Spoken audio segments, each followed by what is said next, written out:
is the Stugna P, a Ukrainian-made anti-tank guided missile, or ATGM, and these are Ukrainian soldiers using one to great effect against Russian vehicles near Kherson in the south of the country. Alongside javelins and NLAWs, which have received far more press attention, ATGMs like the Stugna have proved highly effective during the war in Ukraine. They destroyed countless Russian armoured vehicles and provided endless material for viral social media clips. But why have ATGMs been so successful, and is their role changing? Anti-tank missile systems in particular have been really important in this kind of first year of the war, but in particular what we see now is a different kind of era of war fighting, and we could imagine that artillery is going to play an ever greater role in this war. To understand the effectiveness of modern ATGMs, we first need to go right back to the inception of anti-tank weaponry. See, ever since the birth of the tank during the First World War, there has been an arms race between anti-tank weapons and tank armour. One of the most important developments was HEAT, or High Explosive Anti-Tank Ammunition. This example from the IWM collection comes from a German Panzerschreck from the Second World War, itself a copy of the American bazooka. Heat rounds, also known as shape charges, had their explosive in a hollow cone with a thin metal lining. When the explosive ignites, it turns the lining into a jet of liquid metal, which moves fast enough to penetrate even the thickest of armour. But with those advancements came an evolution in tank armour.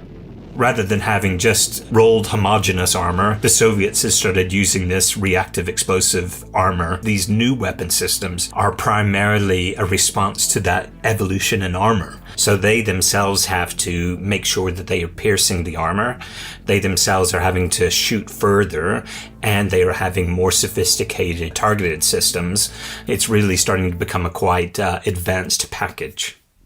Weapons like the Javelin and the Stugna use tandem heat charges. They use a small initial explosive to activate the explosive reactive armour before a second main charge arrives to penetrate the armour itself.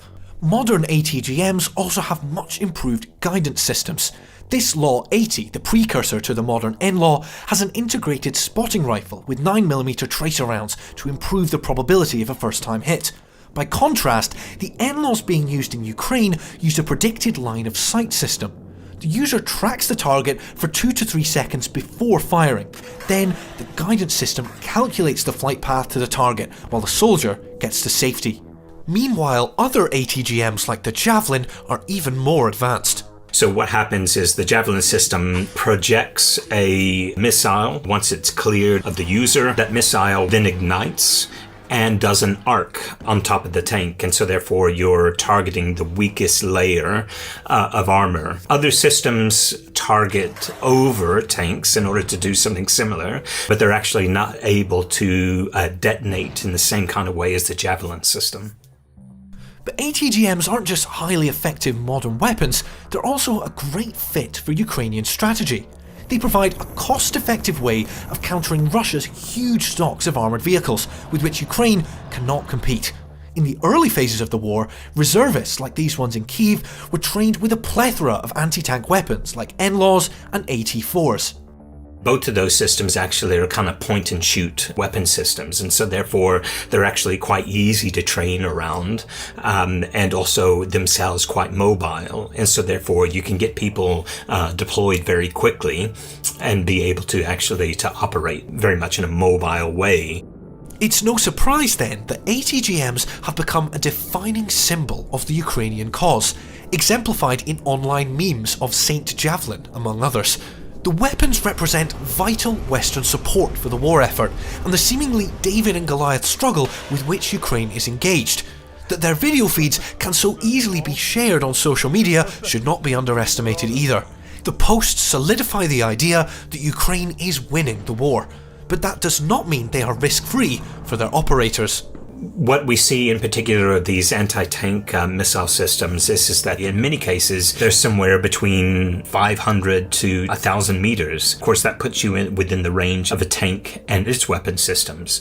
But we also see a fire and forget quality to them that means that you could be quite quick in being able to move off. That mobility is kind of fundamental to the way that we think about kind of modern warfare.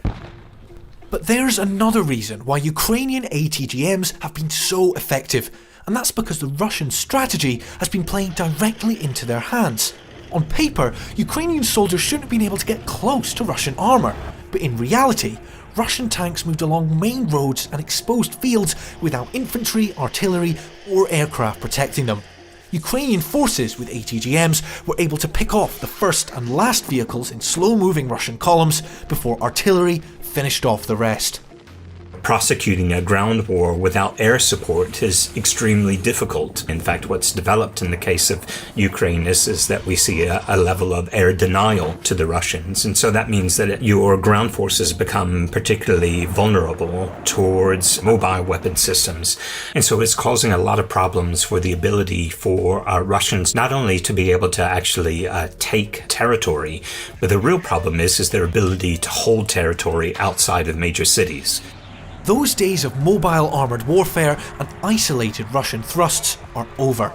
Russia has now moved onto the defensive across Ukraine, and more than 8 months into the conflict, it has become overwhelmingly a positional battle. Drones, artillery and long-range weapons reign supreme as Ukraine tries to weaken Russian supplies and logistics. And so the role of the ATGM has shifted as well. Missiles are increasingly being used for static targets like bunkers and observation posts. This recent footage of Ukrainian soldiers near Bakhmut is reminiscent of British soldiers using Law and Milan systems during the Falklands conflict over 40 years ago. If you think about the counteroffensive in Ukraine at the moment, we can see that those anti-tank missile systems have been very effective in being able to push the Russians back. But in particular, what we see now is a different kind of era of warfighting, and we could imagine that artillery is going to play an ever greater role in this war. And if you think about Donetsk and Lugansk, you can see that actually from 2014 onwards, that's the way that war had developed itself. More recently, Ukrainian forces have begun mounting their Stugnas or newly donated American TOW missiles to light armoured vehicles, like these American soldiers seen here. These weapons have more firepower and a longer range than their infantry-carried counterparts, and the TOW missile in particular uses wires to transmit guidance information to the missile, offering extra resistance to electronic countermeasures. Going forward then, the future role of ATGMs seems uncertain. Not only is artillery playing a larger part in the fighting, but new missiles might be harder to come by. As the war drags on towards the year mark, Ukraine's Western backers are having to take a hard look at their own supplies of weaponry. If you think about something like the In-Laws or the Panzerfaust III, many of them have already been used. The US has given about 7,000 javelins to Ukraine. We have to keep in mind that it can only make slightly less than 7,000 a year. And of course, the United States is in a far better position to be able to actually produce those javelins. These smaller states, which have smaller stocks, actually kind of suffer a depletion of resources.